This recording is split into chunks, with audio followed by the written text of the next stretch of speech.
കൊടൈക്കനാലിൽ ലഹരി വിൽപ്പനയ്ക്കിടെ 7 മലയാളി യുവാക്കൾ പിടിയിൽ. സംഘത്തിൽ നിന്ന് കഞ്ചാവ്, മയക്കുകൂൺ, മെത്താഫിറ്റമിൻ എന്നിവ പിടിച്ചെടുത്തു. പിടിയിലായ തിരുവനന്തപുരം സ്വദേശികളിൽ ഒരാൾക്ക് പ്രായപൂർത്തിയായിട്ടുമില്ല. മനേഷ് മൂർത്തി വിവരങ്ങളും ചെയ്യുന്നു. മനേഷ്, സംഭവത്തെപ്പറ്റി പോലീസ് പറഞ്ഞത് എന്താണ്? ഇവർ ഏതെങ്കിലും ലോബിയുടെയോ ഏതെങ്കിലും സംഘത്തിലെയോ കണ്ണികളാണോ? എങ്ങനെയാണ് ഇവരോട് പോയി പെട്ടത്? മനേഷ്.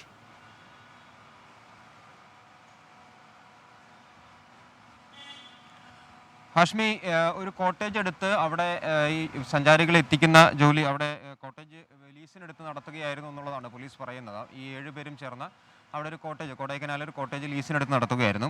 ഈ കോട്ടേജ് കേന്ദ്രീകരിച്ച് മയക്കുമരുന്ന് വിൽപ്പന വ്യാപകമാണ് എന്നുള്ളൊരു പരാതി പോലീസിൽ ലഭിക്കുകയും അതിൻ്റെ അടിസ്ഥാനത്തിലാണ് അവിടെ പരിശോധന നടത്തുന്നത്. ഇവരിൽ നിന്നും പിടിച്ചെടുത്തത് 800 ഗ്രാം കഞ്ചാവാണ്. അതുപോലെ തന്നെ 2 കഞ്ചാവ് ചെടികൾ കണ്ടെത്തിയിട്ടുണ്ട്. 50 ഗ്രാം മയക്കുകൂൺ കണ്ടെത്തിയിട്ടുണ്ട്. മാജിക് മഷ്റൂം എന്ന് വിളിക്കുന്ന മയക്കുകൂൺ കണ്ടെത്തിയിട്ടുണ്ട്. പിന്നെ ചെറിയൊരളവിൽ മെത്താംഫെറ്റാമിൻ, ഇവയാണ് ഇവരിൽ നിന്നും കണ്ടെടുത്തത്. അറസ്റ്റിലായവർ തിരുവനന്തപുരം സ്വദേശികളാണെന്നുള്ളതാണ് പോലീസ് പറയുന്നത്. Anees Khan, Ans Jose, Jaison, Dominic Peter, Akhil Fernandes, John എന്നിവരുൾപ്പെടെ ഒരു പ്രായപൂർത്തിയാവാത്ത ആളും പിടിയിലായിട്ടുണ്ട്. എന്തോ ശബ്ദത്തിന് പ്രശ്നമുണ്ട്, ഓഡിയോയ്ക്ക് പ്രശ്നമുണ്ട്. എന്നാൽ കൊടൈക്കനാലിലാണ് മലയാളികളടക്കം പിടിലായത്. അതിൽ ഒരാൾക്ക് പ്രായപൂർത്തിയായിട്ടില്ല എന്നാണ് മനസ്സിലാക്കാൻ കഴിയുന്നത്. വേറെ